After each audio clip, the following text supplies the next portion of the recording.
Hello friends, स्वागत है आपका हमारे यूट्यूब चैनल न्यूज़ अड्डा में। सीरियल परिणीति के आज रात के एपिसोड में आप सभी देखने वाले हैं कि अब यहाँ पर जो नीति है अब उसकी सारी सच्चाई को गुरिंदर सामने लाती हुई नजर आने वाली है। पहले तो अब जो गुरिंदर है वो लगाने वाली है अंबिका देवी सिंघानिया पर इल्जाम कि वो उनकी पार्टनर है, उन्होंने साथ में मिलकर ये सब कुछ किया है। लेकिन अब जैसे वो कहेगी कि उन्होंने ही यहाँ पर गुरिंदर के दिमाग में सारी बातें डाली थी कि नीति जो है वो उनके बेटे के लायक नहीं है, बल्कि यहाँ पर जो उनका बेटा है वो तो पार्वती से प्यार करता है और नीति से कंपैरिजन किया जाए तो उनकी बेटी यानी कि जो पार्वती है वो हर चीज में उससे आगे ही है। हालांकि यहाँ पर अब जो अंबिका है वो गुरिंदर को उसी की बातों में फंसा देगी और बोलती हुई नजर आने वाली है कि यहाँ पर किसको नहीं पता है कि इनका बेटा यानी कि संजू मेरी बेटी पार्वती पर दीवाना है, हर एक शख्स जानता है।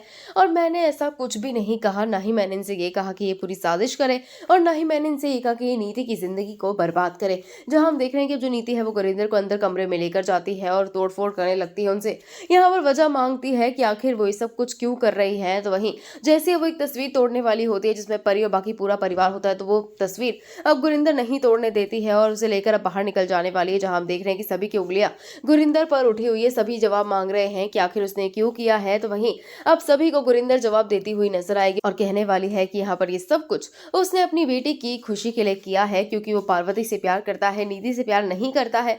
उसकी जिंदगी को मैंने बचाया है। और वहीं अब वो नीति के पास जाकर ये बोलती हुई नजर आने वाली है कि इसने कभी भी मेरी इज्जत नहीं करी है। एक सास क्या चाहती है कि उसकी बहू उसकी इज्जत करे, उसका मान सम्मान करे, लेकिन इसने हमेशा मुझे चार बातें सुनाई है, मुझे बेइज्जत किया है सभी के सामने। यहाँ हम देख रहे हैं कि अब जो नीति है वो बिल्कुल चुपचाप खड़ी हुई है, कुछ भी बोल नहीं पा रही है। अब देखने वाली बात यह है कि आगे क्या ट्विस्ट आते हैं। अब शादी तो हो चुकी है पार्वती और संजू की, लेकिन इसके बाद होते हैं और कौन से बड़े धमाके। वाला आपको इस बारे में क्या कुछ लगता है, हमें कमेंट करके जरूर बताइएगा।